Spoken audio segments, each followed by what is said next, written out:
劳伦斯·斯宾塞编辑并出版《外星人访谈》这本书的内容包含马克·埃罗伊女士的笔记和机密文件。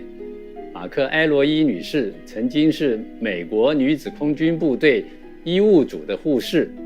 这本书中，她宣称1947年时，她曾在美国新墨西哥州的罗斯威尔这个地方和外星人进行访谈，时间长达6个星期。这位外星人名叫埃罗，是一艘太空船的驾驶。斯宾塞先生在以下谈话中分享了书中一些引人入胜的讯息。Ms. McElroy transcribes that Errol refers to us as beings as Isbys, meaning immortal spiritual beings. Essentially, the pilot says, in her opinion, that every sentient being is an immortal spiritual being, regardless of what kind of body they inhabit or not. Or what planet they came from or not. Yeah, whether they're situated in the physical universe or not. Obviously, a spiritual entity doesn't have to inhabit a body. But in the case of Earth, Earthlings inhabit a biological body, which, to the degree that they're mortal through the inhabitation of or animation of a body, doesn't negate the fact that in the grand scheme of things, we are individually and collectively immortal spiritual entities.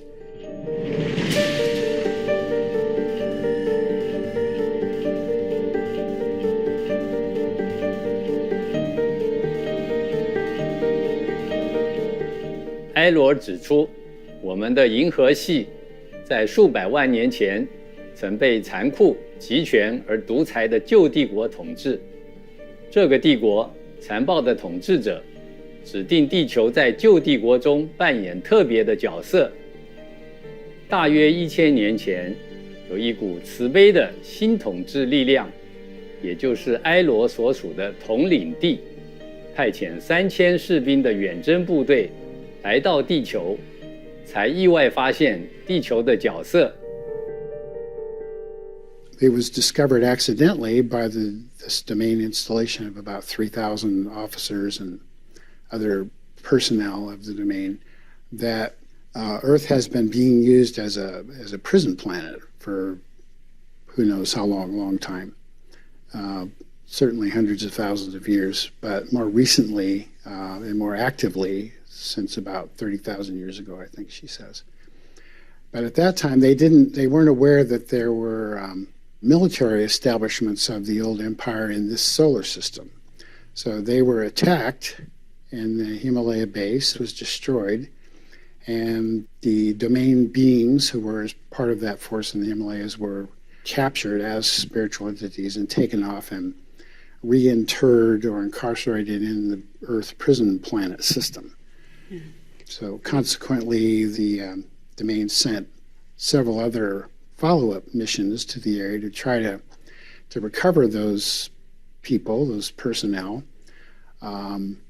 who were by that time in biological bodies. So they went all over the world, through the air and under the water and land and so forth, trying to establish the identity of what happened to their officers or where they were. And many attempts were made, which he describes in some detail, to contact and establish communication and extricate those personnel from the biological bodies they were trapped in, unsuccessfully.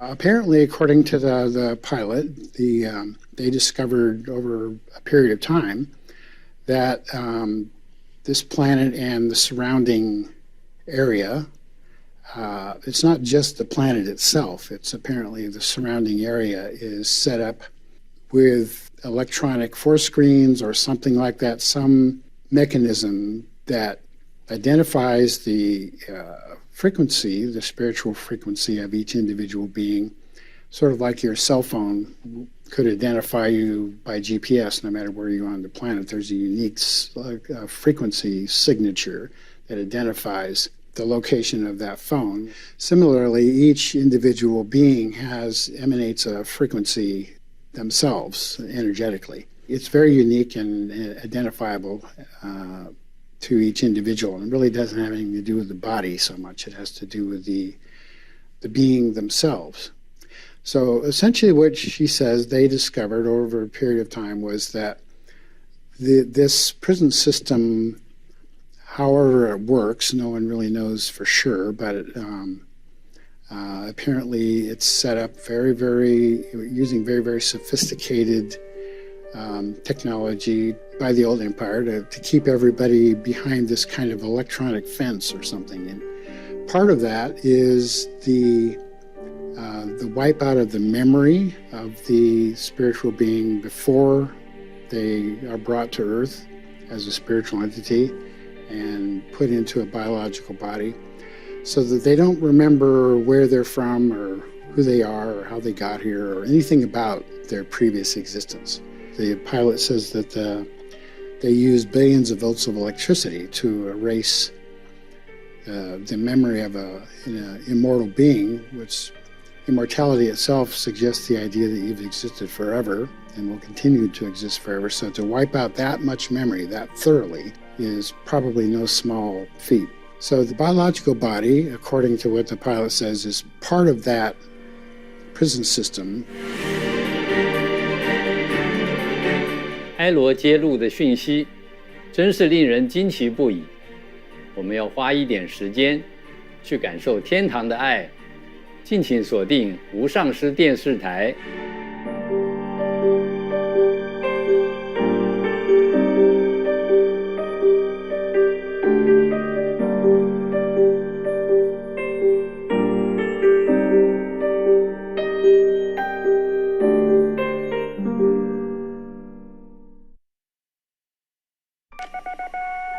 Headline edition, July 8, 1947.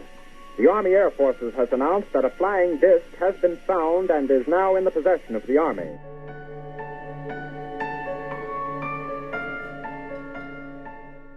欢迎继续收看罗斯威尔事件访谈，洞悉人类的宇宙历史第2集的节目。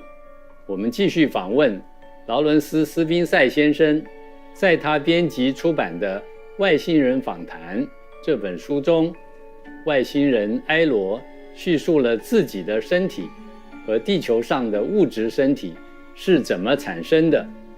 For example, the pilot herself isn't using a biological body. She's using what she refers to as a doll body, which is designed specifically for the operation of the spacecraft, or for her role as an officer and an engineer and a pilot. Those kinds of bodies are manufactured. They can be used interchangeably.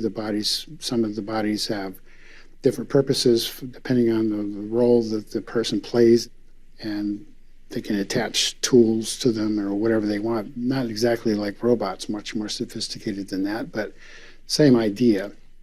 It's the body is used as a tool. It's not something that you inhabit by choice, except to carry out the functions of your assigned tasks. But the pilot says that the hierarchy of the domain at the higher levels doesn't use bodies at all. In fact, they avoid using bodies because it's easy to get entrapped in a body.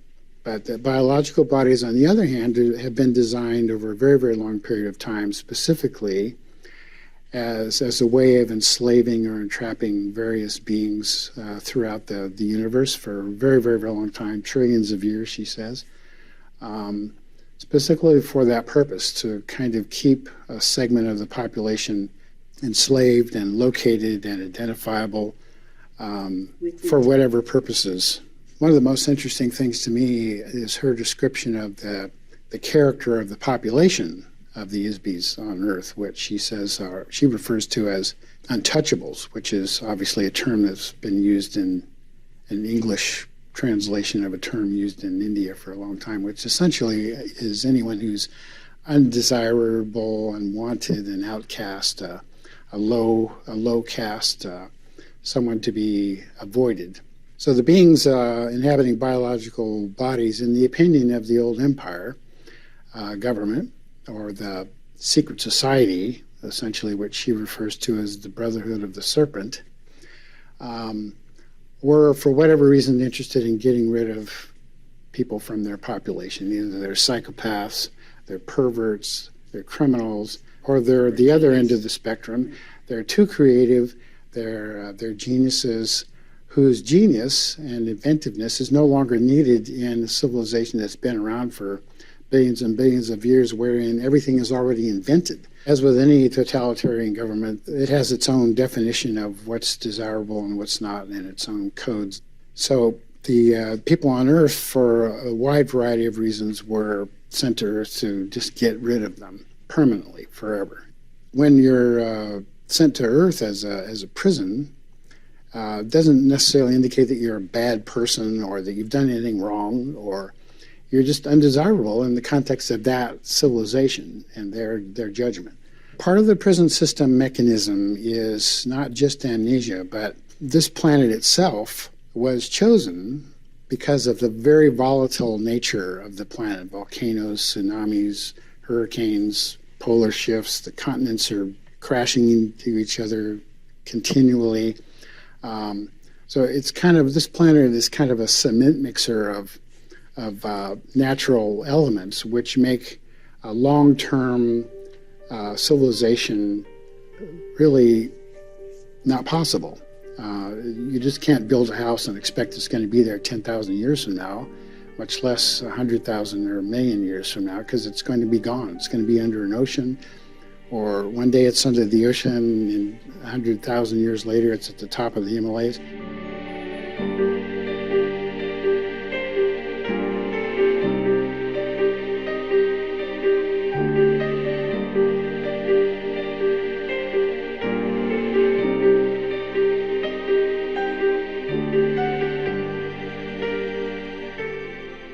感谢劳伦斯·斯宾塞先生分享书中的精彩内容。青海无上师曾多次谈到外星人以及他们如何帮助我们。以下是青海无上师的开示。1995年6月10日，讲于福尔摩沙。福尔摩沙又称为台湾。Many of the UFO are very friendly, very, very friendly. They just look different. So the Earth people are frightened of them and sometimes do them harm. That's a pity. It should not do that. Should not do that. Should leave them alone. And whenever a UFO crash landed on our Earth, we should help them as much as possible to repair their vehicle and speed them back home as soon as possible. That will do tremendous good to our planet. In time of trouble, these people will come and help us unconditionally. Otherwise, we make enemy for nothing.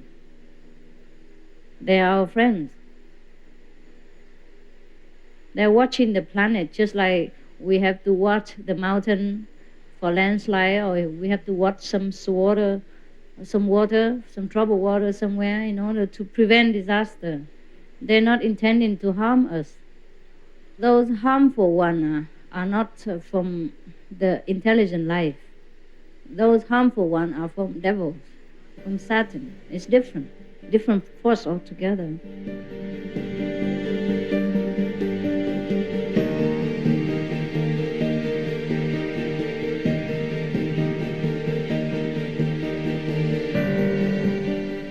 感谢亲切的观众，今天一起收看节目，